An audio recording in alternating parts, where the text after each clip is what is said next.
Bienvenidos a todos a esta sesión de CyberIcon. Lo primero es agradeceros el tiempo para poder tomar esta charla y poder escucharla, a ver si os resulta interesante lo que vamos a contar. Y lo segundo es agradeceros una vez más haber estado presentes en este evento. Mi nombre es Alexandre Rodríguez, soy el responsable de todos los servicios de seguridad ofensiva que aportamos y proveemos a nuestros clientes desde Deloitte, y el origen de esta charla o el objetivo de esta charla es poder contar cómo estamos enfocando la seguridad y las pruebas que son necesarias en la parte de los contratos inteligentes o smart contracts en las plataformas de cadena de bloques o blockchains, tanto en aquellas que son públicas como de Ethereum, como aquellas privadas que pueden ser Hyperledger o las redes de Alastria. Voy a comentar un poco una historia diciendo, no sé si recordáis todos vosotros la película de Matrix. En ella, si recordáis, hay una sociedad distópica en la que de alguna manera los humanos somos víctimas de una ilusión y nos usan para elementos independientes, nos usan para su propio favor, su propio beneficio. Y tenemos que decidir entre tomar una píldora roja o una píldora azul para poder eludir esta ilusión y conocer realmente la realidad, ¿vale? Este mensaje, que es muy típico para todas las personas que estamos en la parte de seguridad ofensiva, al final lo que trasciende es intentar generar algún tipo de tecnología por la cual no seamos subyugos de una sociedad. Y de esta manera es un poco como se originó la cadena de bloques. Si bien esto no es cierto, porque al final, como es lógico, nada es perfecto y cualquier ilusión de que las cosas van a mejorarse es totalmente imposible de realizar, pero bueno, sí que es un poco ese enfoque, esa cultura que va originando la parte de blockchain, ¿vale? Sin embargo, para poder relacionar la parte de blockchain, para poder, digamos, conseguir los objetivos que perseguía, en esta sociedad conectada en la que todos nosotros podemos comunicarnos con mensajes, hay dos problemas fundamentales que tenía que solventar. El primero era el doble gasto. El doble gasto, en realidad, es algo que no es tan trivial de resolver. Cuando nosotros enviamos un mensaje a una persona, como por ejemplo un archivo de audio o similar, la otra persona recibe una copia idéntica bit a bit de lo que nosotros estamos enviando. Pero ese archivo de audio está en los dos lados, está tanto en mí como emisor, como en la otra fuente como destino. De esa manera, en realidad, lo único que hemos hecho es copiar este archivo de audio. Pero ¿qué pasa si este archivo de audio es valor? ¿Qué sucede si nosotros hemos dicho que yo te transfiero este archivo de audio por un trabajo que tú has realizado? Pues en ese caso no puede ser una copia.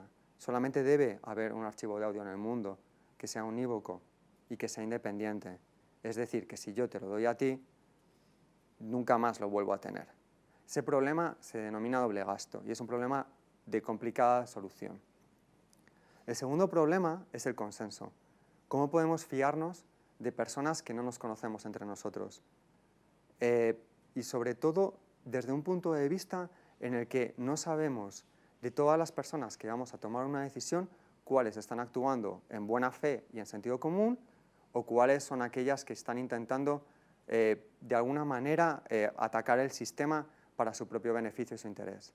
Este es el problema de consenso y está definido por una metáfora que se llama los generales bizantinos, que al final lo que se traduce es cómo vamos a poder tomar una decisión si cualquier elemento que vaya a formar parte de esa decisión no podemos saber si es justo o injusto. Para solventar esto se generó blockchain, que es inalterable en el sentido de que nunca la cadena de bloques va a poderse modificar, y si se modifica, la propia lógica de la cadena de bloques va a impedirnos generar más bloques y por tanto más transacciones o más contratos inteligentes en ella, y es una manera de que sea confiable. Y también, y alineado con la introducción de la parte de Matrix, no tiene una organización central, no tiene una centralización, un ente descentralizado que sea aquellos que rigen el camino de la cadena de bloques. Esto no es así del todo, pero es el espíritu que forma la cadena de bloques o el blockchain. Para ver cómo se satisfacen las propiedades que hemos visto antes de la cadena de bloques, vamos a observar una simulación y ver cómo funciona a un nivel de detalle alto. Como podemos ver, en esta cadena de bloques está formado por una serie de bloques que se referencian entre sí.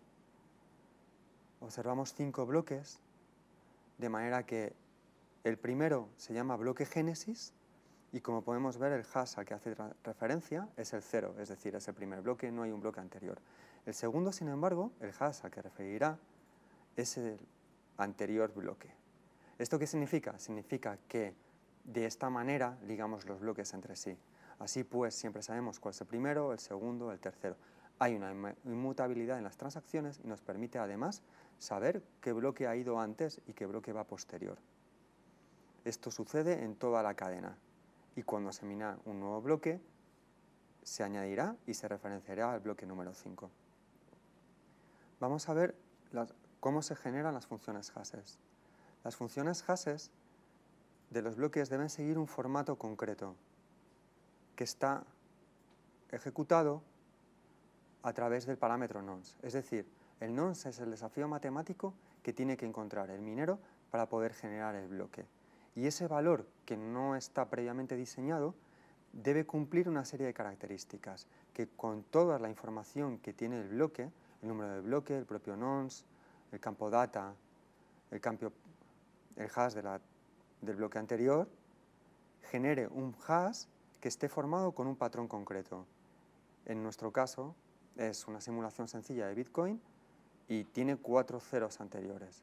Esto se considera un hash correcto. Pero, ¿qué pasaría si nosotros añadimos información al campo data? Como podemos ver, añadimos una transacción, añadimos un contrato inteligente. El hash se ha modificado. El hash de todos los campos anteriores ya no está bien formado e incumple la necesidad de ese pattern previo en el hash. Ya no está precedido por 4 ceros, sino que tiene los primeros valores de cualquier hash. Y por tanto, toda la cadena de bloques posterior no es legítima. De esta manera se cumple la inalterabilidad. Es decir, si alteramos la cadena de bloques de alguna manera, los hashes ya no serán correctos, no estarán bien formados y por tanto toda la cadena será ilegítima. Para poder volver a solventarlo, necesitamos minar. Es decir, volver a calcular un nonce que nos permita que ese hash esté precedido por 4 ceros. Como hemos visto en la demostración anterior, se cumplen una serie de elementos que hemos precedido antes y que son las propiedades de la cadena de bloques. Pero además de la cadena de bloques poder aportar los divisas de criptografía o criptodivisas, en realidad, aparte del tema de poder lograr una serie de divisas en una entidad centralizadora y transacciones de forma más rápida y más autónoma, ¿qué aporta blockchain? ¿Cuál es el cambio disruptor sobre la cadena de bloques? En los últimos años, proyectos de tokenización y proyectos de smart contracts son los que realmente están haciendo que esta tecnología empiece a despegar y sea una de las formas o de tecnologías económicas más atractivas y más atrayentes para los inversores, para los desarrolladores y para poder ver hasta dónde podemos llegar con este nuevo enfoque. ¿Vale? Los smart contracts originalmente eran programas complicados de ejecutar y muy difíciles de desarrollar, hasta que Ethereum llegó en 2016 y permitió una lógica de programación más parecida a la que estamos acostumbrados a la hora de desarrollar una aplicación normal. Nos permitía tener una lógica de estados, es decir, que si el contrato llegaba a un estado B, algunos pasos anteriores que podían depender del estado A no se ejecutaran. Esto en argot es máquina de Turing, y esto lo permitió Ethereum y logró que los contratos pudieran tener las mismas propiedades que una criptodivisa, es decir, que fueran trazables, que cualquier persona pudiera ver las modificaciones que ha realizado antes, que fueran inalterables. Una vez las colocamos en la cadena de bloques, estos contratos siempre permanecerán allí y cualquier modificación que haga podrá consultarse y no podrá alterarse, y además abiertos, es decir, personas independientes en lugares distintos, y es un problema regulatorio sin duda alguna, puedan llegar a este contrato y operar y activarse entre sí. Al principio, casi todos los contratos inteligentes versaban sobre temas relacionados con el juego y las apuestas, porque de alguna manera se podía consultar una lotería o un número y generar una apuesta sobre la misma. Esto era sobre todo en las primeras ediciones de los contratos inteligentes. Sin embargo, ha habido una evolución en los últimos años que está muy marcada y que nos hace ser bastante orientados en esta tecnología a que de alguna manera se va a quedar en nosotros siempre que satisfaga las condiciones de regulaciones, obviamente, y de privacidad. Por ejemplo, podemos encontrar contratos inteligentes en mercados inmobiliarios, en donde más de un comprador accedan a una casa y la compren entre sí. De esta manera logramos una mejora en la liquidez. También contratos inteligentes que tengan en cuenta terceras partes, es decir, para que se den una serie de condiciones se deben haber puesto en común unas personas en el contrato anterior y a partir de ese se generarán una serie de condiciones que si también se satisfacen podremos lograr el contrato tercero. Y obviamente para temas de patentes y copyrights, ya que, como hemos visto antes, la cadena es inalterable. En ese sentido, Ethereum fue completamente innovador y transgresor y es la tecnología subyacente que vamos a analizar en la charla de hoy. Para poder desarrollar todos los programas y poder simularlos de una forma realista y con los lenguajes de programación que usamos hoy en día, Ethereum emitió un compilador que además se puede ejecutar en nuestras propias máquinas de forma virtual. Es decir, somos independientes de la cadena de bloques, no necesitamos ser nodos, no necesitamos instalar los lenguajes que usa la propia cadena. En nuestra casa con un ordenador podemos generar estos contratos inteligentes y eso es transgresor y eso facilita que se generen muchos y eso hizo la tecnología muy atractiva y por eso tantos proyectos se versan en esta plataforma. De hecho, tienen más proyectos de esta plataforma que Bitcoin, pese a que sea Bitcoin la original y la que más valor mediático pueda tener. Nuestro código en programación, muy parecido y que veremos algunos ejemplos posteriormente, es compilado y genera dos archivos. Un archivo se llama bytecode. El bytecode es muy similar a un programa de ensamblador en donde se ve cómo se maneja la pila, se hacen una serie de operaciones, pero nos permite a nosotros generar unas estructuras de datos más complejas y una serie de operativas y aritméticas más difíciles, como por ejemplo arrays, fors, bucles, ya lo veremos.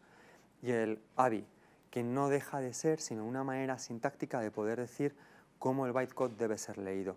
Este bytecode se almacena en la cadena de Ethereum, en la cadena de bloques de Ethereum, sin criptografía. Es decir, cualquier persona puede consultarlo. Es libre, es transparente, lo podemos ver. Pero eso también tiene un problema, y es que cualquier persona puede, a partir de este bytecode, consultarlo, ver cómo es el lenguaje de programación y encontrar vulnerabilidades en ese contrato que hemos visto antes.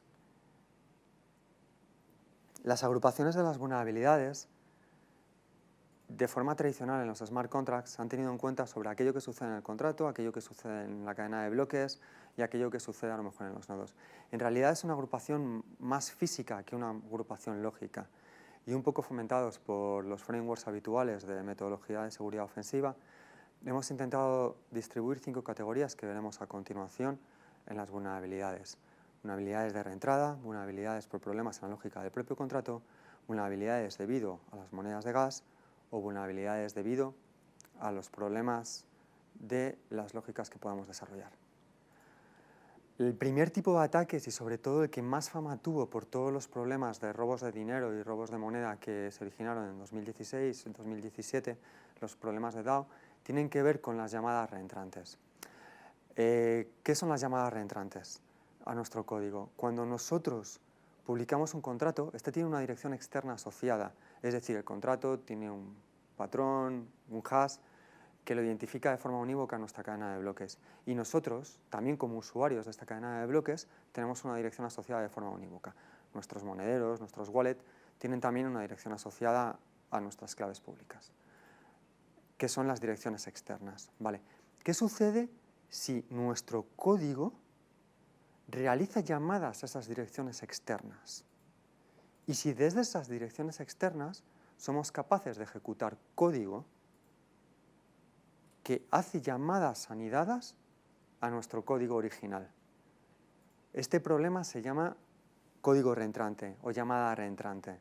Es decir, si nosotros, nuestra lógica en el programa vulnerable, en nuestro código, en nuestro smart contract vulnerable, no controla que cualquier cosa que llegue desde fuera potencialmente puede ser maliciosa, se pueden llegar a iterar muchas veces una misma operación, como por ejemplo retirar los fondos asociados al monedero de nuestro contrato. Es una explicación complicada y para lo mejor vamos a intentar ver una demo. Vemos nuestro código vulnerable, se llama Honeypot, y el código atacante se va a llamar Retransol.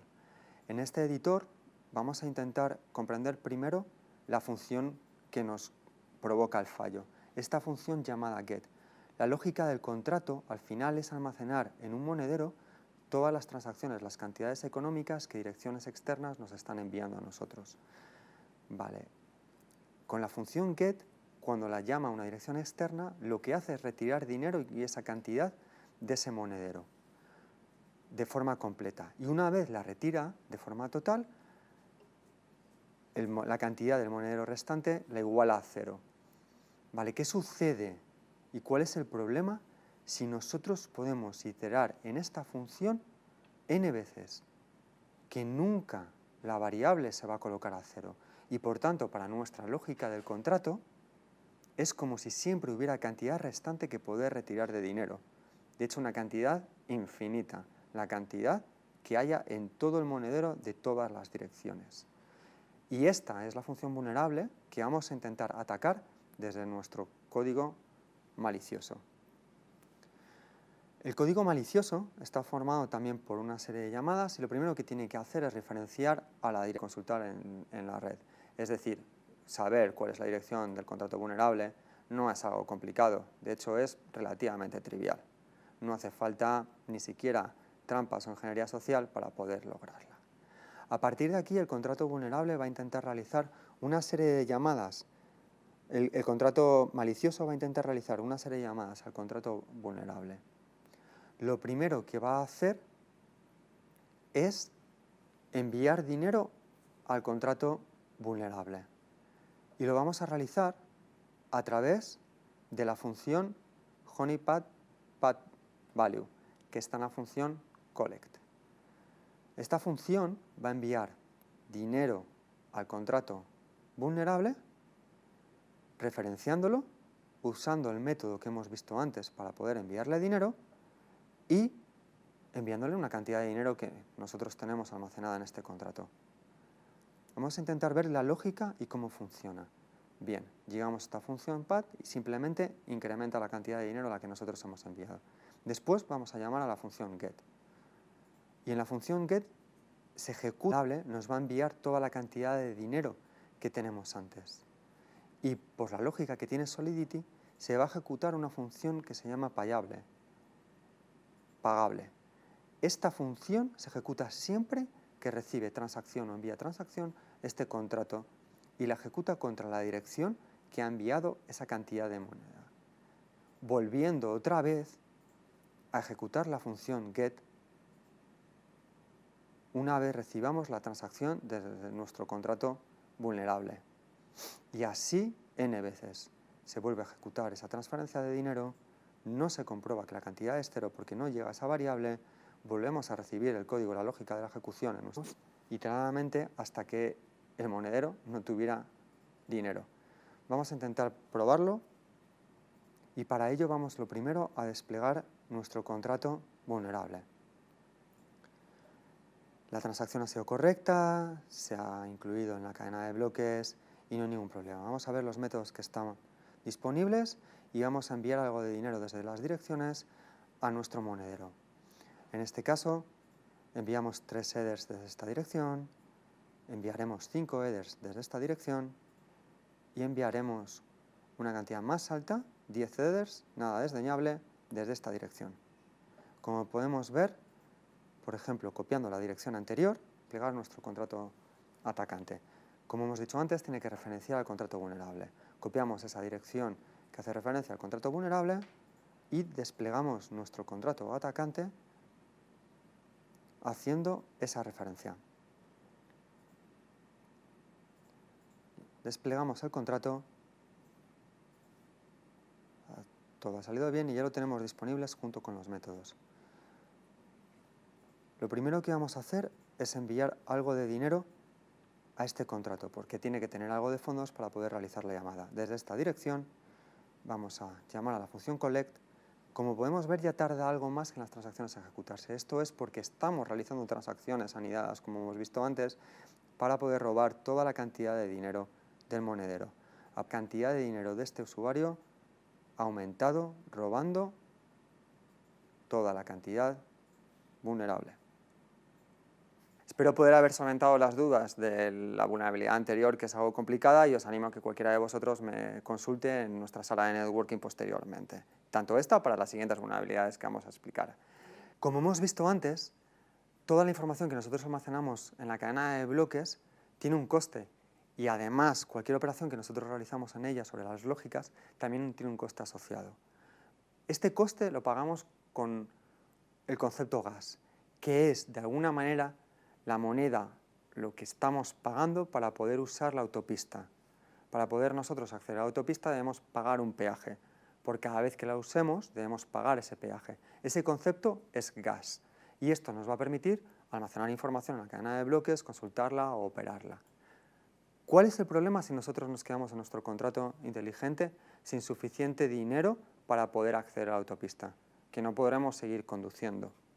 Esto se puede provocar de dos maneras diferentes. Una bien por un fallo nuestro en nuestra lógica, que no lo hemos tenido en cuenta y que por tanto no sabíamos con cuánto cambio debíamos coger esa secuencia de autopistas para poder llegar al destino que quisiéramos, recorriendo de alguna manera una variable de forma infinita, porque nuestro contrato se ha puesto de moda y hay mucha gente que intenta meter dinero en ese monedero que nosotros hemos desarrollado antes, o bien por un atacante malicioso que intenta adelantarnos en esa carretera y llegar antes al destino, y para eso tienen más gas, tienen más dinero a cambio. Obviamente, si yo tengo una cantidad de dinero menor, voy a ser menos atractivo, y en un mundo en el que los peajes, imaginemos, vayan al mejor postor, el que tenga más dinero y esté dispuesto a dar más cantidad, abrirá antes ese peaje que nos conducirá a esa autovía que permitirá llegar antes al destino. Estos son los ataques de condiciones de carrera, sobre todo por gas. Y otro problema que hay es con las transacciones. De alguna manera, y es importante porque además es algo que pervierte a lo mejor la lógica de los mineros, la lógica de la cadena de bloques, y antesalado por el concepto de gas, si nosotros, por ejemplo, intentamos que seamos la única transacción viable durante un periodo de tiempo concreto, ese contrato inteligente, la lógica puede estar completamente alterada. Pongamos un ejemplo. La persona que se acerque más a la puja de una cantidad de dinero concreta y el tiempo es 1 minuto. Si ese contrato no recibe durante 1 minuto ninguna puja adicional, la que nosotros hayamos enviado será la única que ese contrato reciba, y por tanto ganaremos y seremos la única puja viable y ganaremos ese objeto. Esas son las condiciones de carreras. Pervertimos la lógica de la cadena de bloques de alguna manera diciendo a los mineros: hey, yo tengo más dinero que el al lado, atiéndeme a mí antes y solo a mí, enviando transacciones que son incorrectas. Para esto hemos visto una serie de ataques, una serie de vulnerabilidades, y lo que es más importante también es, oye, en los últimos años se han desarrollado unos frameworks y unas herramientas que nos permiten mejorar en la parte de seguridad, en esta nueva tecnología, en esta nueva tendencia que son los contratos inteligentes, que resulta tan prometedora. Pero todo al final reside en el sentido común, en tener buenas prácticas, en ser capaces de desarrollar las cosas de una forma segura. Para ello, lo primero que te tienes que plantear es que siempre vas a cometer errores. Cuida tu código de manera que siempre va a tener errores. Permite esa destrucción, permite ese bloqueo. Por si pasa cualquier cosa, es como nuestro cinturón de seguridad. También sé consciente del entorno donde estás desarrollando nueva tecnología, nuevas formas de operar. Hay que controlarla, hay que saber cómo funciona para poder estar atentos a ellas. Y además, intenta usar todas estas herramientas, estos frameworks que hemos visto antes, para poder desarrollarlo de forma segura y hacer tu trabajo modular, de manera que el código que hayas usado antes y que sepas que funciona bien, puedas volver a reutilizarlo, ¿vale? Diseña las cosas simples, ten cabeza y sigue buenas prácticas. Muchas gracias por vuestra paciencia, espero que os haya introducido unos conceptos interesantes, que de alguna forma os resulte más familiar a la hora que tengáis que enfocarlo en vuestros proyectos y os esperamos en la sala de networking para poder resolver todas vuestras preguntas, las consultas que tengáis y bueno, comentar cualquier tema o cualquier cosa adicional que queráis. Una vez más, gracias por vuestra paciencia y espero que os haya resultado entretenida.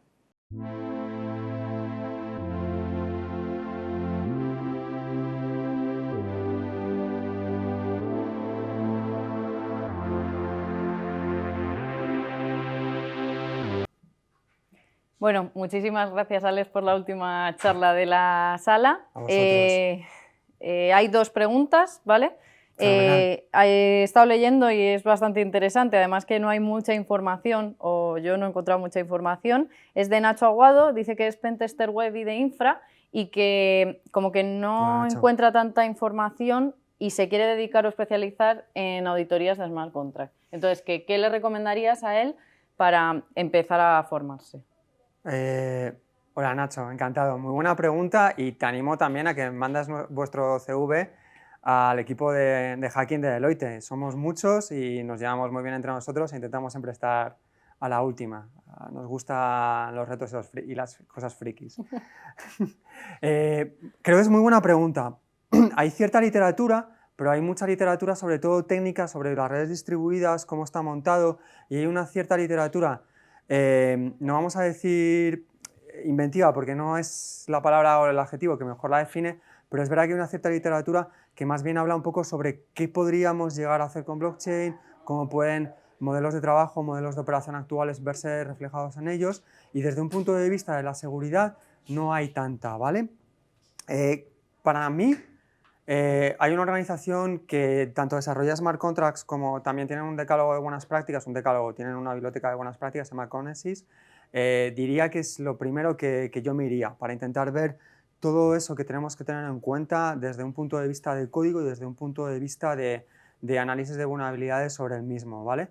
Esta es una organización americana y es una de los gurúes o de las empresas punteras en temas de smart contracts, en temas de seguridad de smart contracts, ¿vale?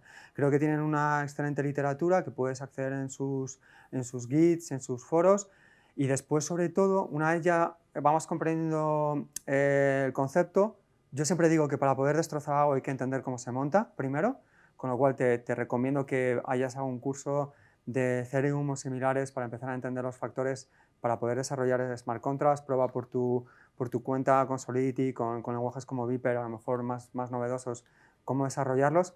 Y lo último también, y aquí me entenderás, hay CTFs muy buenos, o Zeppelin o similares, en donde puedes encontrar qué retos hay en smart contracts reales, que incluso están publicados en alguna red, Bit o Ethereum o similares, y te los puedes descargar y puedes trabajar sobre ellos para poder hacer estas vulnerabilidades. Así que, por resumir, te diría que lo primero, empieza a leer literatura sobre todo de Conesys. Segundo, intentes formarte tú mismo en lenguajes de programación smart contracts como Solidity, que serían un poco lo básico para poder entenderlo. Y tercero, obviamente, que le dediques tiempo a CTFs para poder ver todas estas vulnerabilidades y cómo se explotan en el tiempo real.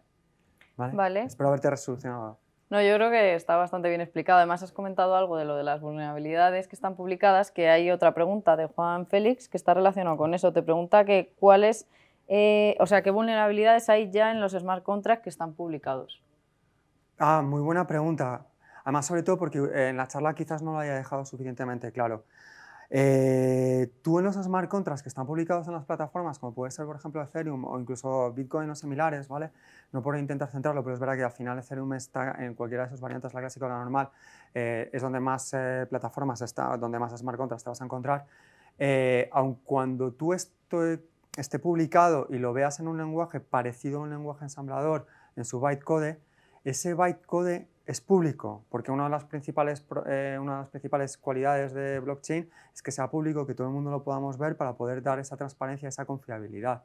Entonces, este bytecode se puede hacer un trabajo de reverseado y a partir de ahí intuir cómo es el lenguaje, el lenguaje en el que está generado, el lenguaje código en el que está generado, ¿vale? De hecho, hay softwares open para reversear todo este bytecode, como puede ser Porosity, y si haces unas búsquedas en Google encontrarás más, ¿vale? Es un lenguaje que al final tiene un cierto punto, aun cuando es verdad que es un lenguaje de máquina Turing y que tiene estados, tiene un cierto punto también con un lenguaje ensamblador. Entonces, la dificultad para reversearlo no es muy alta y es un buen reto para que lo empieces a encontrar, ¿vale? Incluso, oye, es público, de manera que si... y los bloques los puedes consultar de cualquier momento, así que puedes empezar a sacarte alguno, puedes empezar a ver estos lenguajes. Creo que IDA Pro también tiene su propio plugin para poder empezar a reversar en Solidity. Y pues nada, te animo a que lo intentes y empieces a ver un poco cómo son los árboles que se vaya generando y trates de recuperar a partir del bytecode el lenguaje. Y si tienes alguna duda, pues ya sabes que estamos aquí también para resolverlas. Genial, pues muchas gracias, Alex. Esperamos Vosotros. que os hayan gustado mucho las charlas de esta sala. Lo único comentar que no acaba aquí el evento. A partir de las 3:30 y hasta las 7:30 tenéis la final de por equipos Sí. en el Ciberarena 2.0 de Deloitte.